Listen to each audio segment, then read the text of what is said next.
US college online ക്ലാസ്സിലേക്ക് അവർക്ക് സ്വാഗതം. നമ്മളിന്ന് ഡിസ്കസ് ചെയ്യാൻ പോകുന്നത് 10ാം ക്ലാസ്സിന്റെ ഫിസിക്സിന്റെ ടോപ്പിക്കാണ്. എന്താണ് വൈദ്യുത താപഫലം ഉപയോഗങ്ങൾ അല്ലെങ്കിൽ heating effect of electricity uses. നമ്മൾ ഓൾറെഡി ഡിസ്കസ് ചെയ്തു കഴിഞ്ഞ ചാപ്റ്റർ ക്ലാസ്സുകളിലെല്ലാം എന്തൊക്കെയാണ് ഹീറ്റിംഗ് ഇഫക്റ്റ്, അല്ലെങ്കിൽ എന്താണ് ജൂൾ നിയമം, അല്ലെങ്കിൽ എങ്ങനെയാണ് എനർജി ചേഞ്ചസ് ഉണ്ടാവുന്നതൊക്കെ നമ്മൾ ഡിസ്കസ് ചെയ്തു. നമ്മളിന്ന് പറയാൻ പോകുന്നത് heating effect of electricity and uses ആണ്, അല്ലെങ്കിൽ വൈദ്യുത താപഫലവും ഉപയോഗങ്ങളും എങ്ങനെയൊക്കെയാണെന്ന്. ഓക്കെ, നമുക്കറിയാം ഇപ്പൊ നമ്മൾ ഈ പറയുന്ന ഇലക്ട്രിസിറ്റി അല്ലെങ്കിൽ വൈദ്യുതി കടന്നു പോകുന്നതിന്റെ ഫലമായിട്ടാണ് പല ഉപകരണങ്ങളിലെ പലതരത്തിലുള്ള എക്യുപ്മെന്റ്സിൽ ഓരോ വോൾട്ടേജ് ഫ്ലക്ച്വേഷൻ ഒക്കെ ഉണ്ടാകുന്നത്. അങ്ങനെയാണെങ്കിൽ ഹീറ്റിംഗ് നമ്മളിപ്പോ electric heating appliances are instrument that make use of heating effect. നമുക്കറിയാം ഇലക്ട്രിസിറ്റി ഉപയോഗം മൂലമാണ് ഓരോ വൈദ്യുത താപന ഉപകരണങ്ങൾ അല്ലെങ്കിൽ ഇലക്ട്രിക് എക്യുപ്മെന്റ്സ് ഒക്കെ ഉപയോഗിക്കുന്നത്. അങ്ങനെയാണെങ്കിൽ ഈ വൈദ്യുതോർജ്ജം അല്ലെങ്കിൽ പറയുന്ന ഈ വൈദ്യുതോർജ്ജം അല്ലെങ്കിൽ ഇലക്ട്രിക്കൽ എനർജി ഒക്കെ ഈ എക്യുപ്മെന്റിലേക്ക് അല്ലെങ്കിൽ ഉപകരണത്തിലേക്ക് കിട്ടണമെങ്കിൽ അതിൽ ഏത് അല്ല ആ ഒരു കോമ്പണന്റ് ഏത് പേരിലായിരിക്കും ഇവ അറിയപ്പെടുന്നതെന്ന് നിങ്ങൾക്ക് അറിയാൻ പറ്റുമോ? അതായത് ചോദ്യം ഇതാണ്. നമ്മളിപ്പോ പറഞ്ഞു ഇലക്ട്രിക് എനർജി അല്ലെങ്കിൽ വൈദ്യുതോർജ്ജം ഉണ്ടാകുന്ന ഉപകരണങ്ങളൊക്കെ ഉണ്ടെന്ന്. അങ്ങനെയാണെങ്കിൽ ഇവയിലേക്ക് വൈദ്യുതോർജ്ജം ഉൾപ്പെടുന്ന അല്ലെങ്കിൽ ആ ഒരു താപോർജ്ജം ഉണ്ടാകുന്ന ആ ഒരു കോമ്പൗണ്ട് അല്ലെങ്കിൽ ഇതിന്റെ പേരാണ് ഹീറ്റിംഗ് കോയിൽ എന്നാണ് അറിയപ്പെടുന്നത്. എന്താണ് ഹീറ്റിംഗ് കോയിൽ എന്നാണ് അറിയപ്പെടുന്നത്.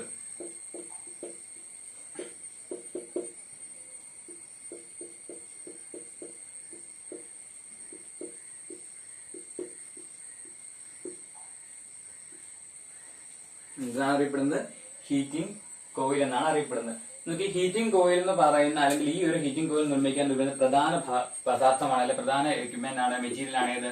നിക്രോം എന്ന് പറയും. എന്താണ് നിക്രോം? നമ്മൾ ഓൾറെഡി നിക്രോമിന്റെ സവിശേഷത അല്ലെങ്കിൽ ക്യാരക്ടറിസ്റ്റിക്സ് പഠിച്ചു. എന്താണ് നിക്രോം? നിക്രോം എന്ന് പറഞ്ഞാൽ 3 എലമെന്റ്സ് കമ്പൈൻ ചെയ്താണ് നിക്രോം ഉള്ളത്. ഏതൊക്കെയാന്ന് അറിയാമോ? Nickel, chromium, then iron. ഏതൊക്കെയാണ്? നിക്കല്, ക്രോമിയം, ദെൻ അയൺ അല്ലെങ്കിൽ ഇരുമ്പ്. ഇവ കൂടി ചേർന്നാണ് ഏതുണ്ടാവുന്നത്? നിക്രോം എന്ന് പറയുന്ന കോമ്പൗണ്ട് അല്ലെങ്കിൽ ഇതുണ്ടാവുന്നത്. ഇതൊക്കെയാണ് നിക്കല്, ക്രോമിയം, അയൺ. ഇവ 3 കൂടി ചേർന്നാണ് എന്തുണ്ടാവുന്നത്? നിക്രോം ഉണ്ടാവുന്നത്. ഇതൊക്കെയാണ് നിക്കല്, ക്രോമിയം, അയൺ അല്ലെങ്കിൽ ഇരുമ്പ്. ഈ 3 കൂടി ചേരുന്നതിന്റെ ഒരു സങ്കരമാണ് എന്ന് പറയുന്നത് നിക്രോം എന്ന് പറയുന്നത്. ഏതൊക്കെയാണ്? നിക്കല്, ക്രോമിയം, അയൺ അല്ലെങ്കിൽ നിക്കല്, ക്രോമിയം, ഇരുമ്പ് 3 കൂടി ചേർന്നാണ് എന്ത്?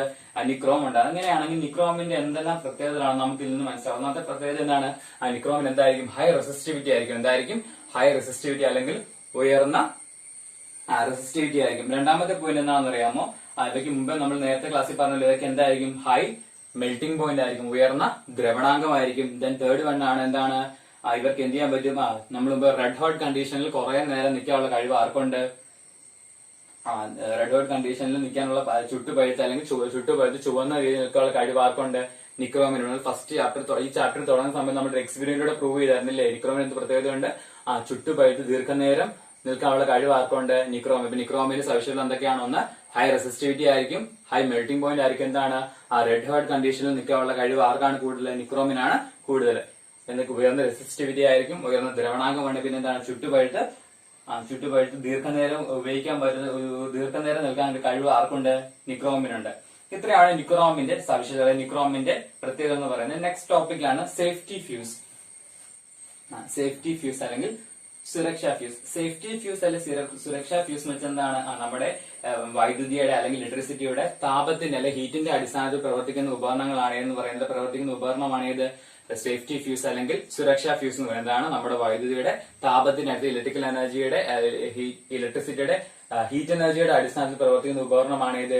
സേഫ്റ്റി ഫ്യൂസ് അല്ലെങ്കിൽ സുരക്ഷാ ഫ്യൂസ് എന്ന് പറയുന്നത്. അപ്പൊ സേഫ്റ്റി ഫ്യൂസ് എപ്പോഴും നമ്മൾ എങ്ങനെയാണ് സേഫ്റ്റി ഫ്യൂസ് ഒരു സർക്യൂട്ടിൽ കണക്ട് ചെയ്യുന്നത് എങ്ങനെയായിരിക്കും? സീരീസ് ആയിട്ടായിരിക്കും. എങ്ങനെയാണ് കണക്ട് ചെയ്യാൻ? സീരീസ് കണക്ഷൻ ആണ്. സീരീസ് അല്ലെങ്കിൽ ശ്രേണി രീതിയിൽ വേണം എന്ത് ചെയ്യാൻ? ഒരു സേഫ്റ്റി ഫ്യൂസ് നമ്മൾ എന്ത് ചെയ്യും? ഒരു ഉപകരണത്തിൽ കണക്ട് ചെയ്യും. എങ്ങനെയാണ്? ശ്രേണി രീതിയിലായിരിക്കണം. ശ്രേണി രീതിയിലായിരിക്കണം അല്ലെങ്കിൽ സീരീസ് കണക്ഷൻ ആയിരിക്കണം വേണ്ടത്. അതേപോലെ തന്നെ നമ്മൾ ഇപ്പൊ പറയുന്നില്ലേ ഫ്യൂസ് വയർ കണക്റ്റിൽ സേഫ്റ്റി ഫ്യൂസിലെ ഫ്യൂസ് വയർ കണക്റ്റിൽ ഉപയോഗിക്കുന്ന പദാർത്ഥങ്ങളാണ് ഏതൊക്കെയെന്ന് അറിയാമോ? ടിന്നും ലെഡും. ഏതൊക്കെയാണ്? ടിന്നും ലെഡും കൂടി ചേർന്നാണ് നമ്മൾ എന്ത് ചെയ്യുന്നത്? ഒരു സേഫ്റ്റി ഫ്യൂസിലെ ഫ്യൂസ് വയർ കണക്ട് ചെയ്യുന്നത്. ഏതൊക്കെയാണ്? ടിന്നും ലെഡും.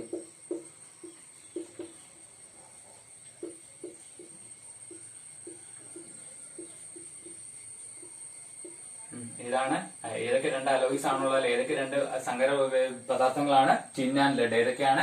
ടിന്നും ലെഡും കൂടി ചേർന്നാണ് നമ്മൾ എന്ത് ചെയ്യും ഫ്യൂസ് വയർ എന്ന് പറയുന്ന കോമ്പൗണ്ട് നിർമ്മിക്കുന്നത്. ഏതൊക്കെയാണ്?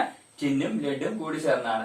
ഇനി ഇവയ്ക്ക് ഒരു പ്രത്യേകത, ഇവയുടെ മെൽറ്റിംഗ് പോയിന്റ് എന്തായിരിക്കും? വളരെ ലോ ആയിരിക്കും. എന്തായിരിക്കും? ഇവയുടെ മെൽറ്റിംഗ് പോയിന്റ് അല്ലെങ്കിൽ ദ്രവണാങ്കം വളരെ കുറവായിരിക്കും. ഇനി എങ്ങനെയാണ് നമ്മൾ ഈ പറയുന്ന സേഫ്റ്റി ഫ്യൂസ് അല്ലെങ്കിൽ സുരക്ഷാ ഫ്യൂസിന്റെ വർക്കിംഗ് അല്ലെങ്കിൽ പ്രവർത്തനം എന്നാണ് നമുക്കറിയാം. എങ്ങനെയാണ്?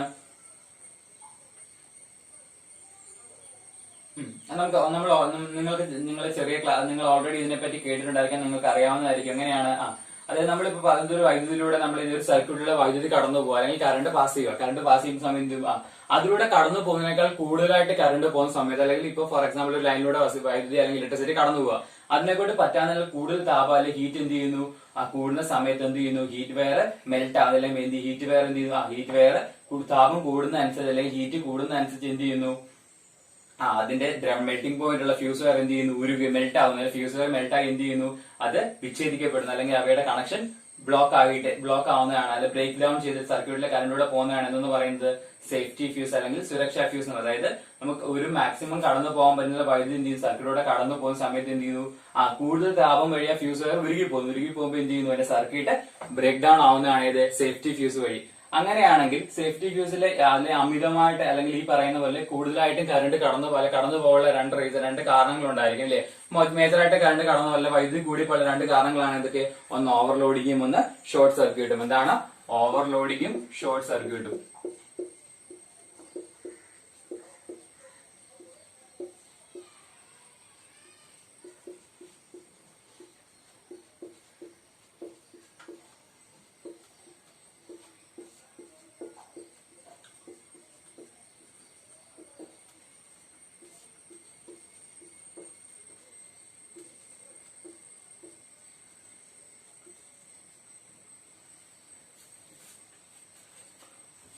ഓവർലോഡിങ്ങും ഷോർട്ട് സർക്യൂട്ടും. അപ്പൊ എന്താണ് ഓവർലോഡിങ്, എന്താണ് ഷോർട്ട് സർക്യൂട്ട്? ഓവർലോഡിംഗ് എന്ന് വെച്ചാൽ എന്തായിരിക്കും? അതായത് ഓവർലോഡിംഗ് എന്ന് വെച്ചാൽ ഒരു സർക്യൂട്ടിൽ താങ്ങാവുന്നതിലധികം കൂടുതൽ അല്ലെങ്കിൽ താങ്ങാവുന്നതിലധികത്തിൽ കൂടുതൽ എന്താണ് ഒരു ഉപകരണം പ്രവർത്തിക്കുമ്പോഴാണ് നമുക്ക് എന്ത് അല്ലെങ്കിൽ എന്തുണ്ടാവുന്നത്? ഓവർലോഡിംഗ് ഉണ്ട്. അതായത് ഒരു എക്യുപ്മെന്റ് ഉപയോഗിക്കുന്നതിനേക്കാൾ അധികത്തിൽ ഉപയോഗിക്കുമ്പോഴാണ്, അല്ലെങ്കിൽ കറണ്ട് കടന്നു പോകുമ്പോഴാണ് എന്ത് ഓവർലോഡിംഗ് ആയിട്ട് മാറുന്നത്. അങ്ങനെയാണ് ഷോർട്ട് സർക്യൂട്ട് എന്ന് പറഞ്ഞത് എന്തായിരിക്കും? ഷോർട്ട് സർക്യൂട്ട് അല്ലെങ്കിൽ ഷോർട്ട് സർക്യൂട്ട് എന്ന് വെച്ചാൽ എന്താണെന്ന് അറിയില്ല. ഷോർട്ട് സർക്യൂട്ട് എന്ന് വെച്ചാൽ അറിയാമോ? ഏതെങ്കിലും ഒരു എക്യുപ്മെന്റ്, ഏതെങ്കിലും ഒരു ഉപകരണം ആയിക്കോട്ടെ, അതിലൂടെ എന്ത് ചെയ്യുന്നു? സർക്യൂട്ടിലൂടെ രണ്ട് വയർ അല്ലെങ്കിൽ ഏതെങ്കിലും ഒരു ഫേസും ന്യൂട്രലും ആയിക്കോട്ടെ, അല്ലെങ്കിൽ ഒരു പോസിറ്റീവ് നെഗറ്റീവ് ആയി തമ്മിൽ എന്ത് ചെയ്യുന്നു? അവ തമ്മിൽ കോൺടാക്ട് വരുമ്പോഴാണ് നമുക്ക് എന്തുണ്ടാവുന്നത്, അല്ലെങ്കിൽ എന്ത് അനുഭവപ്പെടുന്ന ഷോർട്ട് സർക്യൂട്ട് അനുഭവപ്പെടുന്നത്. അപ്പം സേഫ്റ്റി ഫ്യൂസ് എന്ന് വെച്ചാൽ എന്താ പറഞ്ഞത്? സേഫ്റ്റി ഫ്യൂസ് അപ്പോൾ ഞാൻ പറഞ്ഞു എങ്ങനെയാണ് കണക്ട് ചെയ്യേണ്ടത്? ശ്രേണി രീതിയിലായിരിക്കണം, സീരീസ് കണക്ഷൻ ആയിട്ടായിരിക്കണം. അതിൽ ഏതൊക്കെ അലോയ്സ് ആണ്? ടിന്നും ലെഡും ചേർന്ന ലോഹസങ്കരമാണുള്ളത് ഏത് ഒരു സേഫ്റ്റി ഫ്യൂസ് വയർ നിർമ്മിക്കുന്നത്. സുരക്ഷാ ഫ്യൂസ് സേഫ്റ്റി ഫ്യൂസുകൾ അതിന്റെ പ്രവർത്തനം വെച്ച് എങ്ങനെയാണ്? ഒരു സർക്യൂട്ടിലൂടെ കടന്നു പോകുന്ന വൈദ്യുതി കൂടുതലാകുമ്പോൾ എന്ത് ചെയ്യുന്നു? അതിന് ഫ്യൂസ് വയർ ഉരുകി മെൽറ്റ് ആയി പോകുന്നു. മെൽറ്റ് ആവുന്ന സമയത്ത് രണ്ട് രീതിയിൽ നടക്കാം. എന്താണ്? ഒന്ന് ഓവർലോഡിംഗ് ആയിരിക്കാം, അല്ലെങ്കിൽ ഒന്ന് ഷോർട്ട് സർക്യൂട്ട് ആയിരിക്കാം. ഓവർലോഡിംഗ് എന്ന് വെച്ചാൽ എന്താണ്? ഒരു ഉപകരണത്തിൽ പ്രവർത്തിക്കുന്ന അധികത്തിൽ അതിനെ ലോഡ് ചെയ്യുമ്പോഴാണ് എന്ത്? അല്ല അധികത്തിൽ അത് പ്രവർത്തിക്കുന്ന സമയത്ത് എന്ത് ചെയ്യുന്നു? അനുഭവപ്പെടുന്നതാണ് എല്ലാ ഉപകരണങ്ങൾ ഉൾപ്പെടുത്തി പ്രവർത്തിക്കുന്നതാണ് എന്ന് പറയുന്നത് ഓവർലോഡിംഗ് എന്ന് പറയുന്നത്. ഷോർട്ട് സർക്യൂട്ട് എന്ന് വെച്ചാൽ എന്താണ്? ഒരു എക്യുപ്മെന്റ് ഉപയോഗിച്ച സമയത്ത് ഒരു ഉപകരണത്തിൽ അല്ലാതെ നേരിട്ടോ അല്ലാതെ എങ്ങനെ ചെയ്ത് ഫ്യൂസ് ഒരു ഫേസും ന്യൂട്രലും അല്ലെങ്കിൽ ഒരു പോസിറ്റീവ് നെഗറ്റീവ് തമ്മിൽ കോൺടാക്റ്റിലെ സമ്പർക്കത്തിൽ വരുന്നത് മൂലമാണ് എന്തുണ്ടാകുന്നത്? ഷോർട്ട് സർക്യൂട്ട് ഉണ്ടാകുന്നത്. അങ്ങനെയാണ് ഒരു ഫ്യൂസ് വയർ കണക്ട് ചെയ്യുമ്പോൾ എന്തെല്ലാം കാര്യങ്ങളാണ് ശ്രദ്ധിക്കേണ്ടത്? എന്തെല്ലാം കാര്യങ്ങളാണ് ഫ്യൂസ് വയർ കണക്ട് ചെയ്യുമ്പോൾ ശ്രദ്ധിക്കേണ്ടത്? ഫസ്റ്റ് എന്താണ്? ഫേസ് ലൈൻ എങ്ങനെയായിരിക്കും കണക്ട് ചെയ്യേണ്ടത്? ശ്രേണി രീതിയിലായിരിക്കണം, അല്ലെങ്കിൽ സീരീസ് കണക്ഷൻ വേണം എന്ത് ഫേസ് ലൈൻ കണക്ട് ചെയ്യാൻ. then എന്താണ്? അതേപോലെ എന്താണ്? നല്ല തിക്കായിട്ടുള്ള കോപ്പർ വയറുകൾ അല്ലെങ്കിൽ ഫ്യൂസ് വയറുകളൊന്നും ഉപയോഗിക്കാൻ പാടില്ല. കട്ടി കൂടിയ കോപ്പർ വയറുകളൊന്നും ഉപയോഗിക്കാൻ പാടില്ല. പിന്നെന്താണ്? അതായത് ഓരോ സർക്യൂട്ടിന്റെയും വൈദ്യുതി കടന്നു പോകാനുള്ള ഓരോ സർക്യൂട്ടിന്റെയും വൈദ്യുതി കടന്നു പോകാനുള്ള ഒരു അനുസരണമുണ്ട്. അതായത് ഇപ്പൊ ഫോർ എക്സാമ്പിൾ ഓരോതിലും ഓരോ എമൗണ്ടിൽ ഒരു മെഷർമെന്റ് പോലെ ഇതിലൂടെ കടന്നു പോകാൻ പറ്റുന്ന അതിൽ കൂടുതലുള്ള സർക്യൂട്ട്സ് വയർസ് മാത്രമേ നമ്മൾ എന്ത് ചെയ്യാൻ പാടുള്ളൂ? ഓരോന്നും ഉപയോഗിക്കാൻ പാടില്ല. അതായത് നമ്മൾ ആംപിയറേജ് എന്ന് പറയും. എന്താണ് ആംപിയറേജ് എന്ന് വെച്ചാൽ എന്താണ്? വാട്ടേജ് ബൈ വോൾട്ടേജ് എന്നാണ്. അതായത് ഓരോ സർക്യൂട്ടിലൂടെയും വൈദ്യുതി കടന്നു പോകുന്ന അനുസരിച്ച്, അതായത് അവയുടെ ഇലക്ട്രിക് കറന്റ് അല്ലെങ്കിൽ വൈദ്യുത പ്രവാഹ തീവ്രതയ്ക്ക് അടിസ്ഥാനത്തിൽ വേണം നമ്മൾ എന്ത് ചെയ്യാൻ? ഓരോ ഫ്യൂസ് വയറും തെരഞ്ഞെടുക്കാൻ. എന്തൊക്കെയാണ്? വാട്ടേജ് ബൈ വോൾട്ടേജ്, കടന്നു പോകുന്ന വോൾട്ടേജിന്റെ അടിസ്ഥാനത്തിൽ നമ്മൾ എന്ത് കാൽക്കുലേറ്റ് ചെയ്യുന്നത്? ആംപിയറേജ് കണക്കൊക്കെ വേണം എന്ത് ചെയ്യാൻ? ഓരോ സർക്യൂട്ടിന്റെയും ഇത് കണക്ക് നമ്മൾ തിരഞ്ഞെടുക്കാൻ. ഇതിനെന്താണ്? അത് മാത്രമല്ല എങ്ങനെ ആയിരിക്കണം ഒരു ഫ്യൂസ് വയറിന്റെ ഫ്യൂസ് വയറിന്റെ എൻസ് എങ്ങനെയായിരിക്കണം, അല്ലെങ്കിൽ അഗ്രങ്ങൾ എങ്ങനെയായിരിക്കും, നന്നായി നല്ല രീതിയിൽ നല്ല കാരിയറുമായിട്ട് നന്നായിട്ട് ടൈറ്റ് ആയിട്ട് ബന്ധിപ്പിച്ചിട്ടുണ്ട്, അല്ലെങ്കിൽ കണക്ട് ചെയ്തിട്ടുണ്ടായിരിക്കണം. പിന്നെന്താണ്, ഒരിക്കലും കാരിയർ ബേസിൽ നിന്നും പുറത്തേക്ക് തള്ളി നിൽക്കാൻ പാടില്ല. ഏത് ഫേസ് ലൈൻ അല്ലെ ഫ്യൂസ് വയർ എന്താണ് കാരിയർ ബേസിൽ നിന്നും പുറത്തേക്ക് തള്ളി നിൽക്കാൻ പാടില്ല. ഇതൊക്കെയാണ് എന്താ ഒരു ഫ്യൂസ് വയർ അല്ലെങ്കിൽ ഒരു ഫ്യൂസ് വയർ ബന്ധിപ്പിക്കുമ്പോൾ ഫ്യൂസ് വയർ കണക്ട് ചെയ്യുമ്പോൾ നമ്മൾ ശ്രദ്ധിക്കേണ്ട കാര്യങ്ങൾ എന്തൊക്കെയാണ്. ഒന്നെന്താണ്, എങ്ങനെയായിരിക്കണം ഫേസ് ലൈനിൽ എന്താണ് സീരീസ് ശ്രേണി രീതിയിൽ അല്ലെങ്കിൽ സീരീസ് രീതിയിൽ വേണം കണക്ട് ചെയ്യാൻ. രണ്ടാമത്തെ പോയിന്റ് എന്താണ്, കട്ടിയുള്ള അല്ലെങ്കിൽ തിക്കഡായിട്ടുള്ള കോപ്പർ വയറോ ചെമ്പ് കമ്പിയോ ഒന്നും ഉപയോഗിക്കാൻ പാടില്ല. പിന്നെന്താണ്, ഓരോ സർക്യൂട്ടിലൂടെ അവിടെ ഇന്റൻസിറ്റി ഓഫ് ഇലക്ട്രിക് അല്ലെങ്കിൽ വൈദ്യുത പ്രവാഹ തീവ്രതയ്ക്ക് അനുസരിച്ചമായിട്ടുള്ള എന്ത് ചെയ്യണം, ആംപെയറേജ് ഉള്ള വയർ വേണം നമ്മൾ എന്ത് ചെയ്യാൻ അതിനകത്ത് ഉപയോഗിക്കാൻ. പിന്നെന്താണ്, അതിന്റെ എൻസ് എങ്ങനെ ആയിരിക്കണം അല്ലെങ്കിൽ അവിടെ അഗ്രങ്ങൾ എങ്ങനെ ആയിരിക്കണം, നന്നായിട്ട് ടൈറ്റ് ആക്കി വെച്ചിരിക്കണം. പിന്നെന്താണ്, ഒരിക്കലും കാരിയർ ബസ്സിൽ നിന്ന് എന്ത് ചെയ്യാതെ ഫ്യൂസ് വയർ പുറത്തേക്ക് തള്ളി നിൽക്കാൻ പാടില്ല. ഇത്രയുമാണ് ഇതിന്റെ പ്രത്യേകത. ഒരു സേഫ്റ്റി ഒരു ഫ്യൂസ് വയർ കണക്ട് ചെയ്യുമ്പോൾ നമ്മൾ ശ്രദ്ധിക്കേണ്ട കാര്യങ്ങൾ ഇത്രയാണ്. ഓക്കെ, നമ്മൾ മുമ്പിൽ പഠിച്ച എന്താണ് സേഫ്റ്റി ഫ്യൂസ് എന്ന് പഠിച്ചു, സേഫ്റ്റി ഫ്യൂസിലെ എങ്ങനെയാണ് അവിടെ വർക്കിംഗ് എന്ന് പഠിച്ചു, സേഫ്റ്റി ഫ്യൂസ് പോലെ എന്തെല്ലാം കാര്യം ഉണ്ടാവും, ഒന്ന് ഓവർലോഡിംഗ് ഉണ്ടാവും, ഒന്ന് ഷോർട്ട് സർക്യൂട്ട് ഉണ്ടാവും. ഓവർലോഡിംഗ് എന്താണെന്ന് പഠിച്ചു, ഷോർട്ട് സർക്യൂട്ട് എന്താണെന്ന് പഠിച്ചു, എങ്ങനെയാണ് സേഫ്റ്റി ഫ്യൂസിലെ ഫ്യൂസ് വയർ കണക്ട് ചെയ്യുമ്പോൾ എന്തെല്ലാം കാര്യങ്ങൾ ശ്രദ്ധിക്കണം എന്നുള്ളതും പഠിച്ചു. ഓക്കെ, എന്താണ് ഇലക്ട്രിക് പവർ അല്ലെങ്കിൽ വൈദ്യുത പവർ? എന്താണ് പവർ എന്ന് പറഞ്ഞു കഴിഞ്ഞാൽ നമ്മൾ ഓൾറെഡി 9th ക്ലാസ്സിൽ പഠിച്ചിട്ടുണ്ട്. എന്താണ് പവർ എന്ന് വെച്ചാൽ? പവർ എന്ന് വെച്ചാൽ എന്താണ്, എമൗണ്ട് ഓഫ് എനർജി ആണ്. ശരിയല്ലേ? എന്താണ് എമൗണ്ട് ഓഫ് എനർജി വെച്ച് എന്താണ്, ഒരു യൂണിറ്റ് സമയത്തിൽ ഉത്പാദിപ്പിക്കുന്ന ഊർജ്ജത്തിന്റെ അളവിനനുസരിച്ച് നമ്മൾ പവർ എന്ന് പറയുന്നത്. പവറിന്റെ ഇക്വേഷൻ എന്താണ്? പവർ P ഈക്വൽ ടു എങ്ങനെയാണ്? P equal to work by time എന്നാണല്ലോ, പ്രവൃത്തി ബൈ സമയം. ശരിയല്ലേ? വർക്ക് ബൈ ടൈം അല്ലെങ്കിൽ പ്രവൃത്തി ബൈ സമയം എന്നാണ് എന്ത് പവർ എന്ന് പറയുന്നത്. ശരിയല്ലേ? നമ്മൾ ചെറിയ ക്ലാസ്സിൽ പഠിച്ചിട്ടുള്ളതാണ് അല്ലേ? എന്താണ് പവർ എന്ന് വെച്ച് കഴിഞ്ഞാൽ ഒരു യൂണിറ്റ് സമയത്ത് ഉത്പാദിപ്പിക്കുന്ന ഊർജ്ജത്തിന്റെ അളവാണ് അല്ലെ, എനർജിയുടെ അളവാണ് എന്ന് പറയുന്നത് പവർ എന്ന് പറയുന്നത്. പവർ എന്ന് പറഞ്ഞാൽ വർക്ക് ബൈ ടൈം ആണ് അല്ലെങ്കിൽ പ്രവൃത്തി ബൈ സമയമാണ്. ഇപ്പൊ P equal to W by T എന്നാണ്. അപ്പൊ പവറിന്റെ യൂണിറ്റ് എന്താണ്? പവറിന്റെ യൂണിറ്റ് എന്തുവാ? യൂണിറ്റ് ഓഫ് പവർ ഏതാണ്? പവറിന്റെ യൂണിറ്റ് എന്താണ്? ജൂൾ ആണ്. എന്താണ്? Joule.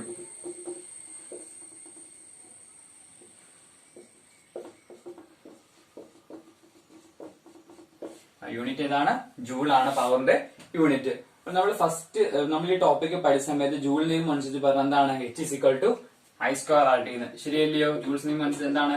H equal to I square RT എന്നാണ്. ശരിയല്ലേ? H സമം I സ്ക്വയർ RT എന്നാണ്. നമ്മൾ ആ ഇക്വേഷനിൽ എത്തിച്ചേരുന്ന സമയത്ത് നമ്മൾ ഓൾറെഡി ഡിസ്കസ് ചെയ്ത് W equal to H equal to I square RT എന്നാണ്. അങ്ങനെയാണെങ്കിൽ ഇക്വേഷൻ എന്ത് ചെയ്യാം? ഇവിടെ സബ്സ്റ്റിറ്റ്യൂട്ട് ചെയ്യാം. P ഈക്വൽ ടു എങ്ങനെ വരും?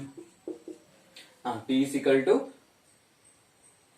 I square RT by T എന്ന് വരും. ടൈമിന് T സെക്കൻഡ്സ് അല്ലേ എടുക്കുന്നത്? I square RT by T എന്ന് വരും. ഈ T ക്യാൻസൽ ഇക്വേഷൻ എങ്ങനെ വരും? P equal to I square R എന്ന് വരും. P equal to I square R. ശരിയല്ലയോ? P equal to I square R എന്ന് വരും. ഇനി നമ്മൾ ഓൾറെഡി അറിയാം ഓംസ് അനുസരിച്ച് എങ്ങനെയാണ് അല്ലെ, ഓം നിയമം അനുസരിച്ച് എന്താണ്?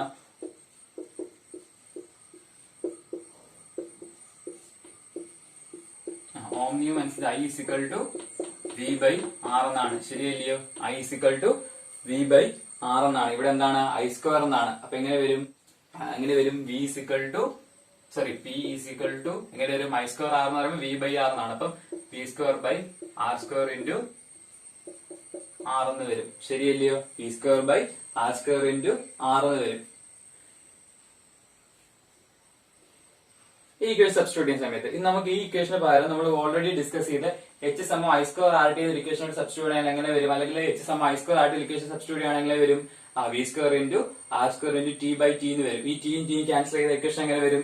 ഈ സബ്സ്റ്റിറ്റ്യൂട്ടിൽ ഈ P സമം I സ്ക്വയർ RT എന്ന് പറഞ്ഞ ഇക്വേഷനോട് വാല്യൂ സബ്സ്റ്റിറ്റ്യൂട്ട് ചെയ്യുന്നെങ്കിലോ, അതായത് ഈ ഇക്വേഷനോട് വാല്യൂ സബ്സ്റ്റിറ്റ്യൂട്ട് ചെയ്യും. അതായത് P equal to I square R into T by T എന്നുള്ള ഇക്വേഷനോട് ഈ I യുടെ വാല്യൂ സബ്സ്റ്റിറ്റ്യൂട്ട് എങ്ങനെ വരും? V square by R square into R into T by T എന്ന് വരും. ശരിയല്ലയോ? ഇക്വേഷൻ T ക്യാൻസൽ ഇക്വേഷൻ എങ്ങനെ വരും? V square by R square. ഈ ആറിന്റെ ഈ ആറും ക്യാൻസൽ എങ്ങനെ വരും? V സ്ക്വയർ ബൈ R എന്ന് വരും. എന്തിന്റെ വാല്യൂ? P യുടെ വാല്യൂ. എവിടത്തെ? അതായത് ഐയുടെ നമ്മൾ ഓംനിയം അനുസരിച്ച് ഐയുടെ value V by R substitute ചെയ്യുകയാണെങ്കിൽ ഈ ഇക്വേഷൻ സബ്സ്റ്റിറ്റ്യൂട്ട് ചെയ്യുകയാണ്. എന്താണ്? I square into RT by T. അപ്പൊ ഐയുടെ വാല്യൂ എന്താണ്? V ബൈ R എന്നാണ്. ഇവിടെ I സ്ക്വയർ ആകുമ്പോൾ V square by R square into R into T എന്നാണ്. T ക്യാൻസൽ ചെയ്ത് പോയി R സ്ക്വയറിന്റെ R ഈ R ക്യാൻസൽ ചെയ്ത ഇക്വേഷൻ വരും V സ്ക്വയർ ബൈ R എന്ന് വരും. എന്തിന്റെ ഇക്വേഷൻ? പവറിന്റെ ഇക്വേഷൻ. ഓക്കെ, നമ്മൾ പി സിക്വൽ ടു എന്താണ് ഐ സ്ക്വയർ ആർ എന്നാണ് പഠിച്ചത്, ശരിയല്ലയോ? P equal to I square R എന്ന് പഠിച്ചു. ഓക്കെ, അങ്ങനെയാണെങ്കിൽ നമ്മൾ ഓൾറെഡി പഠിച്ചു. ഇതൊന്നും ഇത്രയെന്ന് പറഞ്ഞാൽ എന്താണ്? വി സ്ക്വയർ ബൈ ആർ എന്നാണ്. ആർ എന്ന് പറഞ്ഞാൽ എന്താണ്? വി ബൈ ഐ എന്നാണ്, ശരിയല്ലയോ? ആറിന്റെ വാല്യൂ നമ്മൾ എന്ത് പഠിച്ചിട്ടുണ്ട്? വി ബൈ ഐ എന്നും പഠിച്ചിട്ടുണ്ട്. എങ്ങനത്തെ കേസിലാണ്? ഓംസിനും അനുസരിച്ചാണ് ഇതെല്ലാം പഠിച്ചത്. വി ബൈ ഐ എന്ന് വരും. അങ്ങനെയാണ് ഇക്വേഷൻ എങ്ങനെ വരും? ഇതിന്റെ ഐ വി എന്ന് വരും, ശരിയല്ലയോ? മനസ്സിലായോ? അതായത് ഈ ഇക്വേഷൻ എങ്ങനെയാണ് സബ്സ്റ്റിറ്റ്യൂട്ട് ചെയ്ത് നോക്കാം. എന്താണ്? V square by V by I. ഈ വിയും ക്യാൻസൽ. ഇക്വേഷൻ എങ്ങനെ വരും? ഫൈനൽ ആൻസർ ഐ വി അല്ലെങ്കിൽ വി ഐ എന്ന് വരും. എന്തിന്റെ ഇക്വേഷൻ? പവറിന്റെ ഇക്വേഷൻ. എങ്ങനെയാണ്? ഐ ഇൻറ്റു വി എന്നാണ്. അങ്ങനെയാണ് ഒരു പ്രോബ്ലം തരുവാണെങ്കിൽ പവറും വോൾട്ടേജ് ഇന്റൻസിറ്റി ഓഫ് ഇലക്ട്രിക് കറണ്ടും വോൾട്ടേജ് തരുവാണെങ്കിൽ എന്ത് കണ്ടുപിടിക്കാൻ പറ്റും? പവർ കണ്ടുപിടിക്കും. എങ്ങനെയാണ്? P is equal to I V അല്ലെങ്കിൽ വി ഐ, ശരിയല്ലയോ? അതായത് ഒരു ക്വസ്റ്റ്യൻ അതിൽ ഐയുടെ വാല്യൂ നമുക്ക് ഫോർ എക്സാമ്പിൾ ഇപ്പൊ ഐയുടെ വാല്യൂ 0.2 എന്നും വോൾട്ടേജ് 4 വോൾട്ടേജ് ആണ്. നമുക്ക് എന്ത് ചെയ്യാൻ പറ്റും? പി ഇൻറ്റു ഐ വി ഉപയോഗിച്ച് എന്ത് ചെയ്യാൻ പറ്റും? ഒരു എക്യുപ്മെന്റിന്റെ പവർ കണ്ടുപിടിക്കാൻ പറ്റും. അങ്ങനെയാണ് P is equal to I V എന്ന് പറയും. ഓക്കെ, നെക്സ്റ്റ് വൺ എന്താണ്? Lighting effect of electric current അല്ലെങ്കിൽ വൈദ്യുത പ്രവാഹത്തിന്റെ പ്രകാശഫലം. അല്ലെ, ഫസ്റ്റ് വൺ ഏതാണ്? ഇൻകാൻഡസെന്റ് ലാമ്പുകൾ. എന്താണ്? ഇൻകാൻഡസെന്റ് ലാമ്പുകൾ. ഓക്കെ, ഇൻകാൻഡസെന്റ് ലാമ്പുകൾ എന്ന് വെച്ചാൽ നമ്മൾ ഒരു ബൾബിന്റെ വെച്ചിട്ടാണ് നമ്മൾ ഇതിനെപ്പറ്റി പറയാൻ പോകുന്നത്. അതായത് എന്താണ്? അതായത് ഒരു വായു ശൂന്യമാക്കി എയറിനെ മൊത്തം റിമൂവ് ചെയ്ത ഒരു ബൾബിനുള്ളിൽ എന്ത് ചെയ്യുന്നു? വളരെ കുറഞ്ഞ പ്രഷറിൽ, വളരെ ലെസ് ആയിട്ടുള്ള അല്ലെങ്കിൽ വളരെ ലോ പ്രഷറിൽ എന്ത് ചെയ്യുന്നു? ഏതെങ്കിലും നോബിൾ ഗ്യാസോ അല്ലെങ്കിൽ നൈട്രജനോ, ഇതാണ് ഏതെങ്കിലും അലസവാതകങ്ങളായിരിക്കാം, അല്ലെങ്കിൽ നൈട്രജൻ നിറച്ചിരിക്കുന്ന ഒരു ഗ്ലാസ് ബൾബാണ്. അതിന്റെ ആ ഗ്ലാസ് ബൾബിനുള്ളിൽ എന്ത് ചെയ്തു? ആ ഗ്ലാസിനുള്ളിലെ ഒരു ഫിലമെന്റിലെ നമ്മൾ എന്ത് ചെയ്യുന്നു? കോപ്പർ വയറുകൾ അല്ലെങ്കിൽ ചെമ്പ് കമ്പുകൾ ഉപയോഗിച്ച് ബന്ധിപ്പിച്ചിരിക്കുന്നു. അത് ടങ്സ്റ്റന്റെ ഫിലമെന്റ് ആണ് ഇതിൽ ഉപയോഗിച്ചിരിക്കുന്നത്. ഇതിന്റെ ഫിലമെന്റ് ആണ് ടങ്സ്റ്റന്റെ ഫിലമെന്റ്. അതായത് എന്താണ്?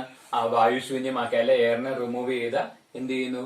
ആ ഒരു കുറഞ്ഞ പ്രഷറിലുള്ള ഒന്നുകിൽ നൈട്രജൻ ആയിരിക്കാം, അല്ലെങ്കിൽ ഏതെങ്കിലും നോബിൾ ഗ്യാസ് ആയിരിക്കും, അലസവാതകങ്ങളായിരിക്കും നിറച്ച് എന്ത് ചെയ്യുന്നു? ഒരു ലോ പ്രഷറിനുള്ളിലേക്ക് നിറയ്ക്കുകയാണ്. അതിനുള്ളിൽ എന്തുകൊണ്ട്?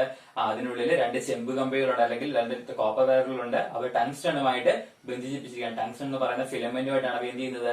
കണക്ട് ചെയ്തിരിക്കുന്നത്. ഓക്കെ, അപ്പൊ ഫസ്റ്റ് ക്വസ്റ്റ്യൻ ഇതാണ്. അപ്പൊ കാര്യം മനസ്സിലായോ? നമ്മൾ എന്ത് ചെയ്യുന്നു? ഇലക്ട്രിക് ബൾബ് എടുക്കുകയാണെങ്കിൽ ആ ബൾബിനുള്ളിൽ എന്താണ്? ആ ബൾബിനുള്ളിൽ നമ്മൾ എയറിനെ മൊത്തം അല്ലെ വായു ശൂന്യമാക്കിയ ശേഷം എന്ത് ചെയ്യുന്നു? അതിലേക്ക് വളരെ കുറഞ്ഞ മതത്തിൽ എന്ത് ചെയ്തു? നൈട്രജനോ അല്ലെ അലസവാതകങ്ങളോ നിറച്ചിരിക്കുന്നു. അതിൽ എന്തുകൊണ്ട്? ഒരു കോപ്പർ വയർ അല്ലെ ചെമ്പ് ഉപയോഗിച്ച് 2 അഗ്രങ്ങൾ കണക്ട് ചെയ്തിട്ടുണ്ട്. അത് ടങ്സ്റ്റന്റെ ഫിലമെന്റ് ആണ് ഉപയോഗിച്ചിരിക്കുന്നത്. കാര്യം മനസ്സിലായോ? ലോ പ്രഷറിൽ എന്ത് ചെയ്യുന്നു?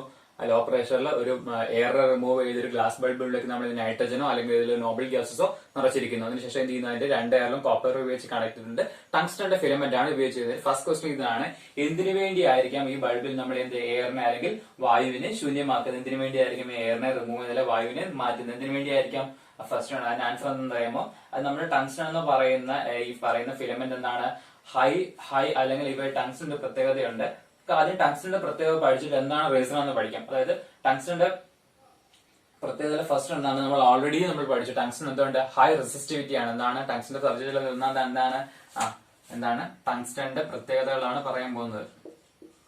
ഓക്കെ, ടങ്സ്റ്റന്റെ സവിശേഷതകളാണ്, ടങ്സ്റ്റന്റെ ക്യാരക്ടറിസ്റ്റിക്സ്. ഫസ്റ്റ് ആണ് എന്താണ്?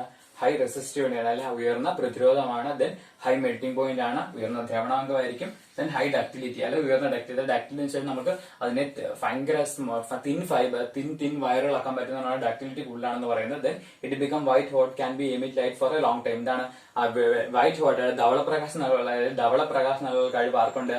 ടങ്സ്റ്റൺ ഉണ്ട്. ഇത്രയാണ് എന്ത് ടങ്സ്റ്റന്റെ പ്രത്യേകത. ടങ്സ്റ്റന്റെ പ്രത്യേകത ഒന്നാമത്തെ എന്താണ്? ഹൈ റെസിസ്റ്റിവിറ്റി ആയിരിക്കും, അല്ലെ ഉയർന്ന പ്രതിരോധം ഉണ്ടായിരിക്കും. ഹൈ മെൽറ്റിംഗ് പോയിന്റ് ആയിരിക്കും, ഉയർന്ന ദ്രവണാകം ഉണ്ടായിരിക്കും. ഹൈ ഡക്ടിലിറ്റി ആയിരിക്കും, ഉയർന്ന ഡക്ടിലിറ്റി ആണ്. അതായത് അവയ്ക്ക് അതിനെ നമുക്ക് തിൻ വയറുകളാക്കാൻ പറ്റും, വളരെ തിന്നാക്കി എടുക്കാൻ പറ്റും. പിന്നെ എന്താണ്? ധവളപ്രകാശം നൽകുന്ന, അല്ലെ ദീർഘനേരം എന്ത് ചെയ്യും? ധവളപ്രകാശം എന്നുള്ള കഴിവ് ആർക്കുണ്ട്? ടങ്സ്റ്റൺ ഉണ്ട്. It become white hot, can be emit light for a long time. കൂടുതൽ ദീർഘനേരം എന്ത് ചെയ്യുന്നു? ധവളപ്രകാശം അല്ലെ വൈറ്റ് ആയിട്ട് കഴിവ് ആർക്കുണ്ട്? ടങ്സ്റ്റൺ ഉണ്ട്. അപ്പൊ ഫസ്റ്റ് ക്വസ്റ്റ്യൻ ഇതാണ്. എന്തിനു വേണ്ടിയാണ് അല്ലെ എന്തുകൊണ്ടാണ് ബൾബിനുള്ളിൽ എന്താണ് എയറിനെ മുഴുവൻ റിമൂവ് ചെയ്യുന്നത്? എന്തിനു വേണ്ടിയാണ് ബൾബിനുള്ളിലെ വായുവിനെ നമ്മൾ എന്തിനു വേണ്ടിയാണ് അതിനുള്ളിലെ റിമൂവ് ചെയ്യുന്നത്? ഇവാക്യുവേറ്റ് ചെയ്യുന്നത് എന്തിനു വേണ്ടിയായിരിക്കാം? അന്ന് ടെമ്പറേച്ചർ കൂടുന്നതിന് എന്ത് ചെയ്യുന്നു? അതായത് ഇതിലെ ഈ പറയുന്ന ബൾബിനുള്ളിലെ ഊഷ്മാവിന്റെ അളവിലെ ടെമ്പറേച്ചറിന്റെ അളവ് കൂടുമ്പോൾ എന്ത് സംഭവിക്കും?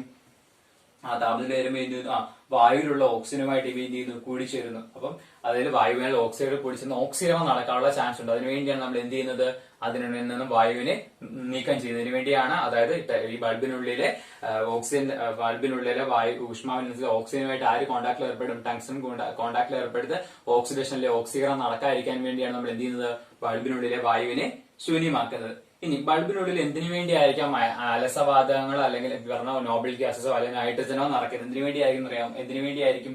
അതായത് നമ്മൾ പറഞ്ഞ വായുവിനെ ശൂന്യമാക്കി അല്ലെങ്കിൽ നമ്മൾ അതിനെ എയറിനെ റിമൂവ് ചെയ്തു. അപ്പൊ എയറിനെ റിമൂവ് ചെയ്യുന്ന സമയത്ത് എന്ത് ചെയ്യുന്നു, ബൾബ് പെട്ടെന്ന് ബാഷ്പീകരിക്കപ്പെട്ട് അതായത് ഇവാപറേഷൻ സംഭവിക്കാം. ആ സമയത്ത് എന്ത് ചെയ്യുന്നു, അത് പൊട്ടിപ്പോവാൻ ചാൻസ് ഉണ്ട്. ഇത് ഒഴിവാക്കാൻ വേണ്ടിയാണ് നമ്മൾ എന്ത് ചെയ്യുന്നത്, ഇതിനുള്ളിലേക്ക് അലസവാതകങ്ങൾ അല്ലെങ്കിൽ നൈട്രജനോ ഉപയോഗിക്കുന്നതിന് വേണ്ടിയാണ് ഉപയോഗിക്കുന്നത്. അതായത് നമ്മൾ ഇതിനുള്ളിലെ നമ്മൾ പറഞ്ഞ ബൾബിനുള്ളിലെ വായുവിനെ അല്ലെങ്കിൽ എയറിനെ റിമൂവ് ചെയ്ത സമയത്ത് എന്ത് ചെയ്യുന്നു, അത് വളരെ പെട്ടെന്ന് എന്ത് ചെയ്യും, ബാഷ്പീകരിക്കപ്പെടും, ഇവാപറേഷൻ നടക്കും. ഇവാപറേഷൻ നടക്കുന്ന സമയത്ത് എന്ത് ചെയ്യും, അത് നേർത്ത കമ്പികളായിട്ട് നമ്മൾ പറഞ്ഞു ടങ്സ്റ്റൺ വളരെ ഡക്റ്റിൽ നേർത്ത കമ്പികളാക്കാൻ തിൻ വയേഴ്സ് ആക്കാൻ പറ്റും. അപ്പൊ നേർത്ത കമ്പികളാകുമ്പോൾ സമയത്ത് അത് പൊട്ടിപ്പോകാനുള്ള ടെൻഡൻസി ഉണ്ട്. ആ സാധ്യത അത് ഒഴിവാക്കാൻ വേണ്ടിയാണ് നമ്മൾ എന്ത് ചെയ്യുന്നത്, ബൾബിനുള്ളിലേക്ക് അലസവാതകങ്ങൾ അല്ലെങ്കിൽ നൈട്രജൻ നിറയ്ക്കുന്നത്. ഓക്കെ, നമ്മുടെ ആദ്യത്തെ കേസ് നമ്മൾ പറഞ്ഞു നിക്രോമിന്റെ സവിശേഷതകൾ പറഞ്ഞു. എങ്കിൽ എന്തുകൊണ്ടാണ് ഇൻകാസൻ ലാമ്പുകളിൽ നിക്രോമിനെ ഇതായിട്ട് ഉപയോഗിക്കുക, അല്ലെങ്കിൽ എന്തുകൊണ്ട് ടങ്സ്റ്റന് പകരം നിക്രോം വയർ ഉപയോഗിക്കുന്നില്ല? എന്തുകൊണ്ടായിരിക്കാൻ ഉപയോഗിക്കാത്തുള്ള മെയിൻ റീസൺ എന്താണ്? It become white hot. എന്താണ്? ആ ധവളപ്രകാശം പുറപ്പെടുകയുള്ള കഴിവ് ആർക്കില്ല? നിക്രോമിനില്ല. എന്താണ്? ആ നിക്രോമിന് ചുട്ടുപോയിട്ട് ധവളപ്രകാശം പുറപ്പെടുകയുള്ള കഴിവില്ലാത്തതുകൊണ്ടാണ് നമ്മൾ എന്തിനു ഉപയോഗിക്കാത്തത്, നിക്രോമിനെ ഇൻകാസൻ ലാമ്പുകളിൽ ഫിലമെന്റ് ആയിട്ട് ഉപയോഗിക്കാത്തത്. ഉറപ്പായിട്ടും എക്സാമിൽ ചോദിച്ചൊരു ക്വസ്റ്റ്യൻ ആണ്, എന്തുകൊണ്ടാണ് ഇൻകാസൻ ലാമ്പുകളിൽ നിക്രോമിനെ ഫിലമെന്റ് ആയിട്ട് ഉപയോഗിക്കാത്തത്? എന്താണ്? നിക്രോമിന് എന്ത് പ്രത്യേകത ഇല്ലാതെ നിക്രോമിന് എന്ത് ചെയ്യാത്തില്ല, ആ ദീർഘനേരം ധവളപ്രകാശം നിന്നുള്ള കഴിവ് നിക്രോം ഇല്ലാത്തതുകൊണ്ടാണ് നമ്മൾ എന്ത് നിക്രോമിൻ ഇൻകാസൻ ലാമ്പുകളിൽ ഫിലമെന്റ് ആയിട്ട് ഉപയോഗിക്കുന്നത്. മറിച്ച് ആരെ മാത്രമേ ഉപയോഗിക്കുന്നുള്ളൂ? ടങ്സ്റ്റനെ ആയിരിക്കും ഉപയോഗിക്കുന്നത്. അപ്പൊ ടങ്സ്റ്റന്റെ സവിശേഷത ചോദിക്കും, എക്സാമിന് ചോദിക്കും നിക്രോമിന്റെ എന്തുകൊണ്ടാണ് ബൾബിനുള്ളിൽ അലസവാതകങ്ങൾ അല്ലെങ്കിൽ നോബിൾ ഗ്യാസ് അല്ലെങ്കിൽ നൈട്രജൻ നിറയ്ക്കുന്നത്, എന്തിനു വേണ്ടിയായിരിക്കാം, ഇതിനു വേണ്ടിയാണ് ബൾബിനുള്ളിലെ വായുവിനെ അല്ലെങ്കിൽ എയറിനെ മൊത്തം റിമൂവ് ചെയ്ത ക്വസ്റ്റ്യൻസ് എക്സാമിന് ഉറപ്പായിട്ടും ചോദിക്കാം. നെക്സ്റ്റ് വൺ ഡിസ്ചാർജ് ലാമ്പുകൾ അല്ലെങ്കിൽ discharge lamps. Okay, discharge lamps. Discharge ലാമ്പിന്റെ പ്രധാന ഭാഗങ്ങൾ എന്ന് പറയുന്നത് ഏതൊക്കെയാണെന്ന് അറിയാമോ? ഒരു ഗ്ലാസ് ട്യൂബ് ഉണ്ട്. ആ ഗ്ലാസ് ട്യൂബിന് രണ്ട് അഗ്രത്തായിട്ട് എന്തായിരിക്കും, ഇലക്ട്രോഡുകൾ ഉണ്ടായിരിക്കും. എന്തായാലും ഒരു ഗ്ലാസ് ട്യൂബിന് രണ്ട് അറ്റത്തായിട്ട് എന്തായിരിക്കും, ഇലക്ട്രോഡുകൾ ഉണ്ടായിരിക്കും. ട്യൂബിനുള്ളിലെ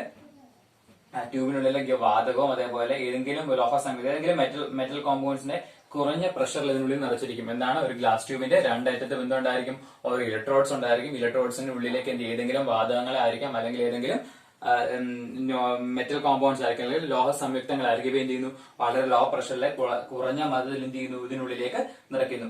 അതിനനുസരിച്ച് എന്ത് ചെയ്യുന്നു, പലതരത്തിലുള്ള പ്രകാശം പലതരത്തിലുള്ള വർണ്ണങ്ങൾ പലതരത്തിലുള്ള നിറങ്ങൾ ഉപയോഗിക്കും. ഫോർ എക്സാമ്പിൾ നമ്മളിപ്പോ നിറയ്ക്കുന്ന ഹൈഡ്രജൻ ആയെന്ന് വിചാരിക്കട്ടെ, ഹൈഡ്രജൻ നിറയ്ക്കാം അല്ലെങ്കിൽ ഹൈഡ്രജൻ നിറയ്ക്കുവാണ്. ഹൈഡ്രജൻ, നൈട്രജൻ, ക്ലോറിൻ പോലുള്ള ഓരോ എലമെന്റ്സ് ആണ് നിറയ്ക്കുന്നെങ്കിൽ എന്ത് ചെയ്യുന്നു, ഓരോരോ കളറുകളായിരിക്കും നമുക്ക് തരുന്നത്.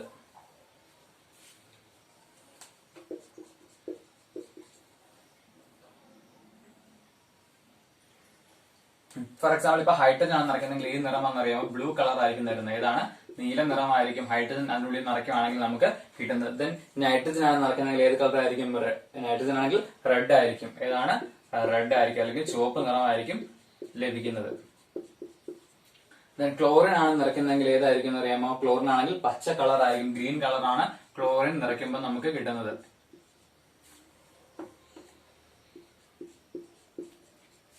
സോഡിയം ആണ് നിറയ്ക്കുന്നെങ്കിൽ ഏതായിരിക്കും? മഞ്ഞ അല്ലെങ്കിൽ യെല്ലോ കളർ ആയിരിക്കും ഏത് സോഡിയം നിറയ്ക്കുമ്പോൾ കിട്ടുന്നത്.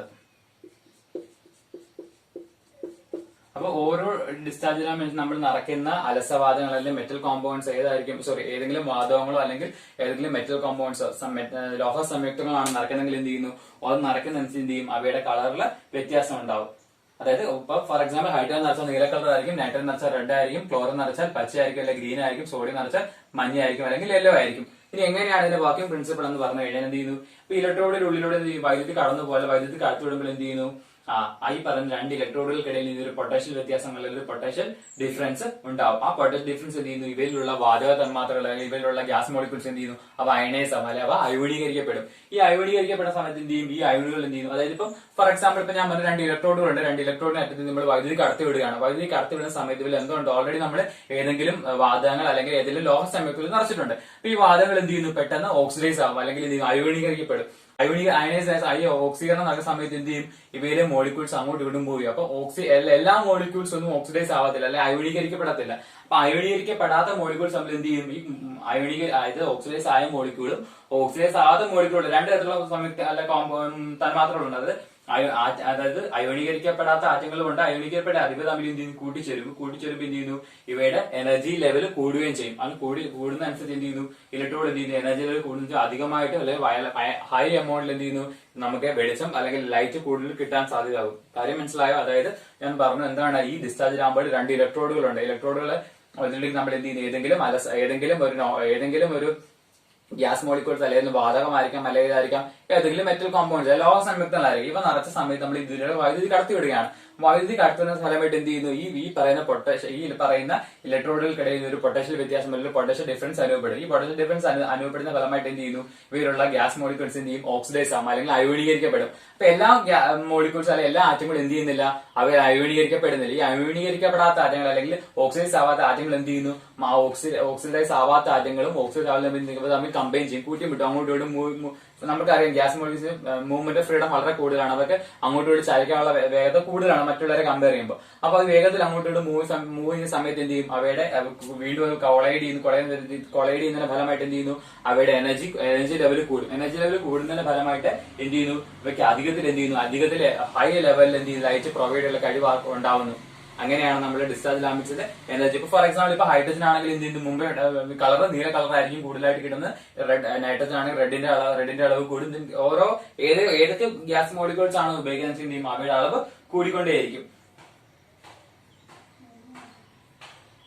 അങ്ങനെയാണെങ്കിൽ ഇൻകാൻസെന്റ് ലാമ്പുകൾക്ക് പകരം ഡിസ്ചാർജ് ലാമ്പുകളാണ് നമ്മൾ മെജോറിറ്റി ആയിട്ട് ഉപയോഗിക്കുന്നതെങ്കിൽ എന്ത് ചെയ്യുന്നു, എന്തെല്ലാം പ്രത്യേകതകളായിരിക്കും നമുക്ക് ഇതിൽ നിന്ന് അനുഭവപ്പെടാൻ കഴിയുന്നത്. അതായത് നമ്മൾ ഇൻകാൻസെന്റ് ലാമ്പുകളെ പറ്റി പഠിച്ചു, ഡിസ്ചാർജ് ലാമ്പുകളെ പറ്റി, രണ്ട് ലാമ്പുകളെ പറ്റി നമ്മൾ പഠിച്ചു. അങ്ങനെയാണ് എന്റെ ചോദ്യം ഇതാണ്, നമ്മുടെ ഇൻകാൻസെന്റ് ലാമ്പുകൾക്ക് പകരം ഡിസ്ചാർജ് ലാമ്പുകളാണ് കൂടുതലായിട്ട് ഉപയോഗിക്കുന്നതെങ്കിൽ, പകരം ഇൻകാൻസെന്റ് ലാമ്പുകൾക്ക് പകരം ഡിസ്ചാർജ് ലാമ്പുകളാണ് കൂടുതലായിട്ട് ഉപയോഗിക്കുക. അങ്ങനെയാണെങ്കിൽ എന്തെല്ലാം മേന്മകളായിരിക്കും ഇവയ്ക്ക് ഉണ്ടാകുന്നത്, എന്തൊക്കെ അഡ്വാൻറ്റേജസ് ആയിരിക്കും ഉണ്ടാകുന്നതെന്ന് അറിയാമോ? ഒന്നെന്താണ്, അതായത് താപരൂപത്തിൽ അല്ലെങ്കിൽ ഹീറ്റ് ആയിട്ട് എന്ത് ചെയ്യും, എനർജി വളരെ കുറച്ച് മാത്രമേ നഷ്ടപ്പെടത്തുള്ളൂ. പിന്നെന്താണ്, അത് മാത്രമല്ല ഇവയ്ക്ക് എന്ത് കൂടുതലായിരിക്കും, ആയുസ് കൂടുതലായിരിക്കും. അതായത് കുറച്ച് നാളുകളിലൊക്കെ നിൽക്കും, ലൈഫ് സ്പാൻ കൂടുതലായിരിക്കും. അതേപോലെ എന്തില്ല, ഷാഡോ ഉണ്ടാകത്തില്ല, നിഴലുണ്ടാകത്തില്ല. ദെൻ എന്താണ്, കൂടുതൽ പ്രകാശം അല്ലെ, മോർ ലൈറ്റ് കൊടുക്കുന്ന ആരാണ്, ഡിസ്ചാർജ് ലാമ്പുകളാണ്. അത് മാത്രമല്ല വൈദ്യുതിയുടെ ഉപയോഗം വളരെ കുറച്ച് മാത്രം മതി. ഏത് കേസിൽ, ഡിസ്ചാർജ് ലാമ്പ്. അതായത് ഇൻകാൻസെന്റ് ലാമ്പുകളെക്കാൾ ഡിസ്ചാർജ് ലാമ്പുകൾ കൂടുതലായിട്ട് ഉപയോഗിക്കുമ്പോൾ ഉപയോഗങ്ങൾ എന്തൊക്കെയാണ്, അഡ്വാൻറ്റേജസ് എന്തൊക്കെയാണ്? ഒന്നെന്താണ്, അതായത് എനർജി ചേഞ്ച്, ഹീറ്റ് എനർജി ആയിട്ട് കുറച്ച് മാത്രമേ നഷ്ടപ്പെടത്തുള്ളൂ. അവയുടെ ലൈഫ് സ്പാൻ വളരെ കൂടുതലായിരിക്കും, അല്ല ആയുസ് കൂടുതലായിരിക്കും. ഷാഡോസ് ഉണ്ടാകത്തില്ല, നിഴലുകൾ ഉണ്ടാകത്തില്ല. അതേപോലെ എന്താണ്, കൂടുതൽ പ്രകാശം അല്ലെങ്കിൽ എനർജി ലൈറ്റ് കൂടുതലായിട്ട് ലഭിക്കുന്നു, പ്രകാശം കൂടുതലായിട്ട് ലഭിക്കുന്നു. പിന്നെന്താണ്, വൈദ്യുതി ഉപയോഗം വളരെ കുറവായിരിക്കും. അങ്ങനെയാണെങ്കിൽ നമ്മളൊരു ബൾബ് സെലക്ട് ചെയ്യുക. ഒരു ബൾബ് സെലക്ട് ചെയ്യുമ്പോൾ അതൊരു ബൾബ് തിരഞ്ഞെടുക്കുമ്പോൾ എന്തെല്ലാം കാര്യങ്ങൾ ശ്രദ്ധിക്കണം? എന്തൊക്കെ കാര്യങ്ങൾ ശ്രദ്ധിക്കണം? ഒരു ബൾബ് സെലക്ട് ചെയ്യുമ്പോൾ ഒന്നെന്താണ്, എഫിഷ്യൻസി നോക്കണം, എന്താണ് അതിന്റെ പ്രവർത്തനക്ഷമത നോക്കണം, ശരിയല്ലേ? പിന്നെന്താണ്, സെക്കൻഡ് എന്താണ്, എനർജി കൺസപ്ഷൻ നോക്കണം, അതായത് ഊർജ്ജ ഉപയോഗത്തിന്റെ എത്രമാത്രം ഉപയോഗത്തിന്റെ അളവുണ്ട് എന്ന് നോക്കണം. പിന്നെന്താണ്, ഊർജ്ജ നഷ്ടത്തിലെ കുറവ് നോക്കണം, അതായത് ലോ എനർജി ലോസ് ആണോ നോക്കണം. പിന്നെന്താണ്, അതെന്ത് നമുക്ക് എൻവയോൺമെന്റ് പൊല്യൂഷൻ ഉണ്ടാക്കുന്നില്ല, ലെസ് ആയിട്ടുള്ള അല്ലെങ്കിൽ പരിസ്ഥിതി മലിനീകരണം കുറവായിട്ടുള്ള ബൾബുകൾ നമ്മൾ എന്ത് ചെയ്യാൻ എപ്പോഴും സെലക്ട് ചെയ്യാൻ. LED ബൾബിന്റെ ഫുൾ ഫോം ആണ് ലൈറ്റ് എമിറ്റിംഗ് ഡയോഡ്. എന്താണ്, ലൈറ്റ് എമിറ്റിംഗ് ഡയോഡ് ആണ് LED ബൾബുകൾ എന്ന് പറയുന്നത്. എന്താണ്, ലൈറ്റ് എമിറ്റിംഗ് ഡയോഡുകൾ എന്നാണ് LED ബൾബുകളെ പറയുന്നത്. ഇനി എന്തൊക്കെയാണ് LED ബൾബിന്റെ അല്ലെങ്കിൽ ലൈറ്റ് എമിറ്റിംഗ് ഡയോഡിന്റെ അഡ്വാൻറ്റേജസ് അല്ലെങ്കിൽ മേന്മകൾ? ഒന്നെന്താണ്, LED എന്താണ്, വളരെ ചെറുതാണ്, ഇല്ലയോ? വളരെ ചെറുതായതുകൊണ്ട് എന്താണ്, അതിക്ക് വളരെ കുറച്ച് പവർ മാത്രം മതി. ഒന്നെന്താണ്, വളരെ ചെറുതാണ്, പവറിന്റെ അളവ് വളരെ കുറച്ച് മാത്രം പവർ മതി. എന്താണ്, അതേപോലെ എന്തില്ല, ഇവയ്ക്ക് ഫിലമെന്റ്സ് ഇല്ല. ഫിലമെന്റ്സ് ഇല്ല, എനർജി വളരെ കുറവാണ്. അതേപോലെ പിന്നെന്താണ്, അതിനാൽ എന്ത് ചെയ്യുന്നു, അതായത് ഹീറ്റ് എനർജി ആയിട്ടോ അല്ലെങ്കിൽ താപരൂപത്തിലോ ഊർജ്ജ നഷ്ടമോ ഒന്നും ഉണ്ടാവുന്നില്ല. ശരിയല്ലേ? നെക്സ്റ്റ് എന്താണ്, മെർക്കുറിയോ അല്ലെങ്കിൽ മറ്റെന്തെങ്കിലും പരിസ്ഥിതി മലിനീകരണത്തിനുള്ള എന്തെങ്കിലും ഒരു എന്തെങ്കിലും ഒരു വാതകങ്ങളൊന്നും ഇതിൽ ഉപയോഗിക്കുന്നില്ല. ഇത്രയുമാണ് ഇതിന്റെ പ്രത്യേകതകൾ അല്ലെങ്കിൽ LED-യുടെ പ്രത്യേകതകൾ. എന്താണ്, മെർക്കുറിയായിട്ടുള്ള വേപ്പർ ഒന്നും ഇല്ലാത്ത എന്ത് ചെയ്യാം, നമ്മുടെ എൻവയോൺമെന്റ് ഹാംഫുൾ ഒന്നും ഉണ്ടാക്കുന്നില്ല. ഇതിന്റെ പ്രത്യേകതകളാണിത്, LED-യുടെ പ്രത്യേകതകളാണ്. ഇനി LED-യുടെ നമ്മൾ ഓൾറെഡി പഠിച്ചു. LED എന്ന് പറഞ്ഞാൽ എന്താണ്, ലൈറ്റ് എമിറ്റിംഗ് ഡയോഡ് ആണ്. ഇവ വളരെ ചെറുതായതുകൊണ്ട് വളരെ കുറഞ്ഞ പവർ മതി. ഇവയ്ക്ക് ഹീറ്റിംഗ് എഫക്ട് അതുകൊണ്ട് താപരൂപത്തിൽ നഷ്ടമൊന്നും സംഭവിക്കുന്നില്ല. അത് മാത്രമല്ല എന്താണ്, വേറൊരു പ്രത്യേകത എന്തായിരുന്നു, മെർക്കുറി ഒന്നും ഇല്ലാതെ മെർക്കുറിയെ പോലുള്ള ഒരു ഇതിൽ ഉപയോഗിക്കാത്തതുകൊണ്ട് എന്താണ്, ഇവയ്ക്ക് എൻവയോൺമെന്റിന് ഒരു പ്രോബ്ലംസ് അല്ലെങ്കിൽ എൻവയോൺമെന്റ് പ്രോബ്ലംസ് ഒന്നും തന്നെ എന്തുകൊണ്ട് ഉണ്ടാക്കുന്നില്ല, LED കൊണ്ട് ഉണ്ടാക്കുന്നില്ല. LED ബൾബിന്റെ ഭാഗങ്ങൾ, LED ബൾബിന്റെ കുറെ ഭാഗങ്ങളുണ്ട്. ഓരോരോന്നായിട്ട് നമുക്ക് പഠിക്കാം. ഫസ്റ്റ് ഒന്നാണ് ബേസ് യൂണിറ്റ്. എന്താണ് ബേസ് യൂണിറ്റ്? E22 എന്ന് പറയും. എന്താണ് base unit? E22. Base unit E22 എന്ന് പറഞ്ഞാൽ എന്താ പറയുമ്പോ, ബൾബിനെ ഹോൾഡറുമായിട്ട് ബന്ധിപ്പിക്കുന്ന ഭാഗമാണ് ഏത്, ബേസ് യൂണിറ്റ് E22 എന്ന് പറയുന്നതിനാണ്. എന്താണ്, നമ്മുടെ ബേസ് യൂണിറ്റിനെ ബൾബുമായിട്ട് കണക്ട് ചെയ്യുന്ന ഭാഗമാണ് ഏത്, ബേസ് യൂണിറ്റ് E22 എന്ന് പറയുന്നതാണ്. Metallic part that connects the bulb of to the holder. ഹോൾഡറെ ബൾബുമായിട്ട് കണക്ട് ചെയ്യുന്നതാണ് ഏത്, ബേസ് യൂണിറ്റ് എന്ന് പറയുന്നത്. Next one heat sink. എന്താണ് ഹീറ്റ് സിങ്ക്? ഹീറ്റ് സിങ്ക് എന്ന് വെച്ച് കഴിഞ്ഞാൽ ബൾബിന്റെ ബേസ് യൂണിറ്റോട് ചേർന്ന് നിൽക്കുന്ന ഒരു ഭാഗമാണ്. അവിടെ എന്ത് ചെയ്യുന്നത്, താപത്തെ അല്ലെങ്കിൽ ചൂടിനെ ആഗിരണം ചെയ്യാനുള്ള സംവിധാനമാണ് ഏത്, ഹീറ്റ് സിങ്ക് എന്ന് പറയുന്നത്. എന്താണ്, part close to the base unit, ബൾബിന്റെ പാർട്ട് ഇതുമായിട്ട് ക്ലോസ്ഡ് ആയിരിക്കും, അടുത്ത് നിൽക്കുന്നതായിരിക്കും. എന്താണ്, ഹീറ്റിനെ അബ്സോർബ് ചെയ്യാൻ വേണ്ടി അറേഞ്ച് ചെയ്തിരിക്കുന്നതാണ് ഏത്, ഹീറ്റ് സിങ്ക് എന്ന് പറയുന്നത്. Back conductor screws. എന്താണ് back conductor screw? Back conductor screw എന്ന് വെച്ചാൽ എന്താണ്, എന്തിനു വേണ്ടിയാണെന്ന് അറിയാമോ? ബാക്ക് കണ്ടക്ടർ സ്ക്രൂ എന്ന് വെച്ച് കഴിഞ്ഞാല് LED ഡ്രൈവിനുള്ളിലെ വയറുകളെയും ബേസ് യൂണിറ്റുകളെയൊക്കെ നമ്മൾ ഉറപ്പിക്കാൻ വേണ്ടി സ്ക്രൂവിനെയാണ് എന്തെന്ന് പറയുന്നത്, ബാക്ക് കണ്ടക്ടർ സ്ക്രൂസ് എന്ന് പറയുന്നത്. അതായത് എന്താണ്, fixing wire from LED drive to the base unit. Base യൂണിറ്റിന്റെയും അല്ലെങ്കിൽ LED വയർ നമ്മൾ സ്ക്രൂ കണക്ട് ചെയ്യാൻ വേണ്ടിയാണ് ഉപയോഗിക്കുന്നത് ബേസ് കണ്ടക്ടർ സ്ക്രൂ ഉപയോഗിക്കുന്നത്. ബേസ് പ്ലേറ്റ് ഉണ്ട്. എന്താണ് ബേസ് പ്ലേറ്റ്? ബേസ് പ്ലേറ്റ് എന്ന് വെച്ച് കഴിഞ്ഞാൽ ഹോൾഡർ ഉറപ്പിക്കാൻ വേണ്ടിയുള്ള ഒരു മെറ്റൽ പ്ലേറ്റ് ആണ്, ലോഹ പ്ലേറ്റ് ആണ് എന്ന് പറയുന്നത് ബേസ് പ്ലേറ്റ് എന്ന് പറയുന്നത്. പവർ സപ്ലൈ ബോർഡ് നമുക്കറിയാം. പവർ സപ്ലൈ ബോർഡ് എന്ന് വെച്ചാൽ എന്താണ് അറിയാമോ, AC DC ആക്കാൻ വേണ്ടി AC DC ആക്കി ഔട്ട്പുട്ട് വോൾട്ടേജ് നൽകുന്നതാണ് എന്ത്, ഇതിന്റെ ഫംഗ്ഷൻ. എന്താണ് AC DC ആക്കി ഔട്ട്പുട്ട് വോൾട്ടേജ് കൊടുക്കാൻ വേണ്ടിയാണ് ഇത് ഉപയോഗിക്കുന്നത്, പവർ സപ്ലൈ ബോർഡ് ഉപയോഗിക്കുന്നത്. അതെങ്ങനെയായിരിക്കാം, 5 വോൾട്ട് ആയിരിക്കാം, 7 വോൾട്ട് ആയിരിക്കാം, 9 വോൾട്ട്. ബൾബുകളുടെ ഓരോ ബോർഡ് വെച്ചിട്ട് ഉപയോഗിക്കുന്നത്. ദെൻ പ്രിന്റഡ് സർക്യൂട്ട് ബോർഡ് അല്ലെങ്കിൽ LED ചിപ്പ് ബോർഡ് എന്ന് പറയും. എന്താണ് പ്രിന്റഡ് സർക്യൂട്ട് ബോർഡ് അല്ലെങ്കിൽ LED ചിപ്പ് ബോർഡ് എന്ന് പറയും. Printed circuit board LED chip board എന്ന് പറഞ്ഞാൽ LED ഉറപ്പിച്ചിരിക്കുന്നത് ബോർഡിൽ, അതായത് ഒരു പ്ലസ് മൈനസ് എന്തെങ്കിലും ഇങ്ങനെ ഇതുണ്ടായിരിക്കും. എന്താണ് പൊളാരിറ്റീസ് ഉണ്ടായിരിക്കും. ഒന്നുകിൽ പ്ലസ് മാർക്ക് ആയിരിക്കും അല്ലെങ്കിൽ മൈനസ് മാർക്ക്. ഇങ്ങനെയായിരിക്കും നമ്മൾ എന്ത് ചെയ്യുന്നത്, ഈ പറയുന്ന LED ബോർഡുകളെ കണക്ട് ചെയ്ത്. Diffuser cup. ഡിഫ്യൂസർ കപ്പ് എന്ന് വെച്ചാൽ എന്താണ്, ഇത് ബൾബിൽ നിന്ന് പ്രകാശം പുറത്തു വരുന്ന ഭാഗമാണ് ഏത്, ഡിഫ്യൂസർ കപ്പ് എന്ന് പറയുന്നത്. ഡിഫ്യൂസർ കപ്പ് എന്ന് വെച്ചാൽ എന്താണ്, നമ്മുടെ പ്രകാശം പുറത്തേക്ക് വരുന്ന ഇതിലൂടെ ആയിരിക്കും ഡിഫ്യൂസർ കപ്പിനുള്ള ഭാഗമായിരിക്കും എന്താണ്, പ്രകാശം ലൈറ്റ് പുറത്തേക്ക് വരുന്നത്. ദെൻ എങ്ങനെയാണ് ഇവയുടെ കൺസ്ട്രക്ഷൻ അല്ലെങ്കിൽ എങ്ങനെയാണ് ഒരു LED ബൾബിന്റെ നിർമ്മാണം? LED ബൾബ് നിർമ്മിക്കുന്ന എങ്ങനെ പറയുമ്പോൾ ബേസ് യൂണിറ്റ് ഹീറ്റ് സിങ്കിൽ പഞ്ച് ചെയ്ത് വേണം ഉറപ്പിക്കാൻ. എങ്ങനെയായിരിക്കണം ഉപയോഗിക്കേണ്ടത്, ബേസ് സിങ്ങിന്റെ യൂണിറ്റിൽ എന്ത് ചെയ്യുക, നന്നായിട്ട് ഹീറ്റ് സിങ്ക് ഉപയോഗിച്ച് നന്നായിട്ട് പഞ്ച് ചെയ്യുക.